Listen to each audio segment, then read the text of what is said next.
Hello guys, to be continue nga pala tayo. Bumili kami dyan ng burger. Then, maya maya may batang lumapit.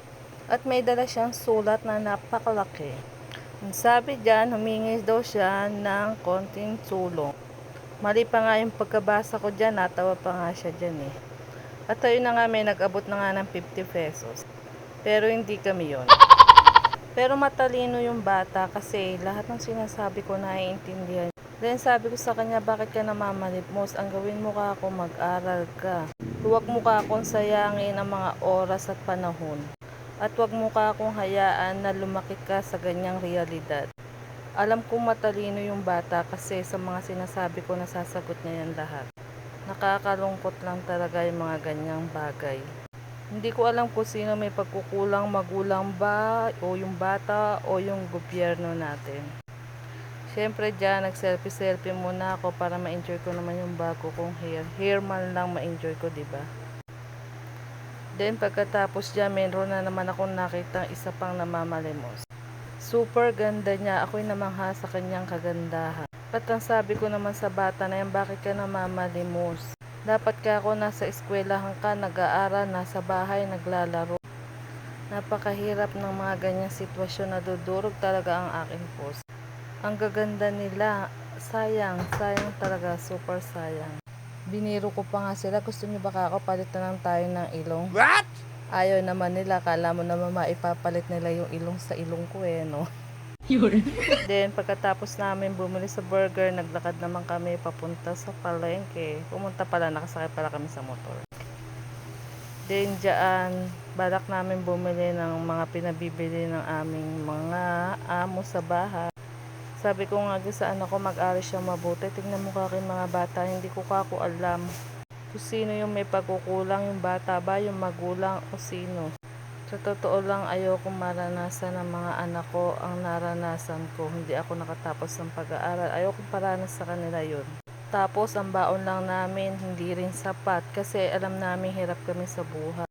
Kaya lahat ng best namin mag-asawa, binibigay namin sa mga anak namin para lang maibigay sa kanila ang kanilang mga pangangailangan sa araw-araw. Sabi ko, napakaswerte nyo kumpara sa buhay namin nung araw. Kailangan pa namin umakyat ng sampalok, sumama sa mga tanim sa palay para lang may pandagdag sa baon. Tapos gigising kami sa umaga kasi mga magulang namin wala na sa bahay, nasa bukid na. Kami na magluluto ng kakainin namin kasi iniwanan na kami ng baon ng magulang namin. Pero yung baon na yun ay hindi sapat.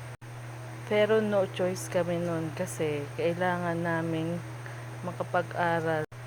Hanggang sa hindi na kami nakatapos ng pag-aaral dahil sa hirap ng buhay. Kaya ang lagi namin sinasabi sa mga anak namin na magtapos kayo ng pag-aaral anytime na gusto niyo magtrabaho o wag muna kayo magtrabaho, at least may diploma na kayong pinanghahawakan. Nakakalungkot yung mga batang namamalimos. Wala naman silang kapansanan pero bakit hindi sila makapag-aral? Sa nakikita ko, isa rin na dahilan, syempre, dapat yung mga magulang responsable sila sa kanilang mga anak.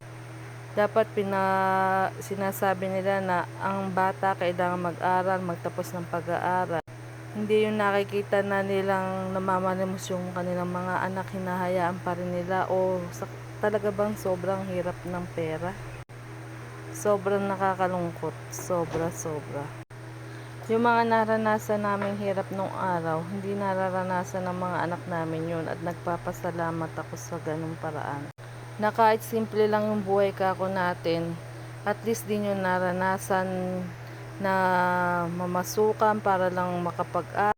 Minsan nahihirapan na nga rin sila makinig sa mga sinasabi ko, paulit-ulit na lang tayo sinasabi kong sermon. Pero yun ako ganun yung way ko na para sabihin sa kanila na paulit-ulit para hindi sila matulad sa amin na hindi kami nakatapos magkakapatid ng pag-aaral. Isa lang nakatapos sa amin at thanks God kahit paano may nakatapos. Diyan nga pala nakita ko yung mga saging, sabi ko dun sa nagtitinda, Kuya, pwede ba ka kumain yung mga saging na yun kasi marami ka ako kung alagang bibi. Sayang naman kasi kung itatapon lang tapos lalangawin lang, di ba? Mabait naman si kuya, nag-response naman siya agad sa akin at sabi, sige po pwede nyo po ekang maiuwi. Yun na nga, kinuha ko na nga at hindi na ako nahiya. Hinila ko na pasakay sa motor. Tawa ko na tawa dyan. Kasi sayang, ang dami nasasayang na prutas. Kung ako sa kanila, bebenta ko na lang ng mura na mauubos kesa medyo mahal na hindi naman mauubos, diba? Thank you for watching.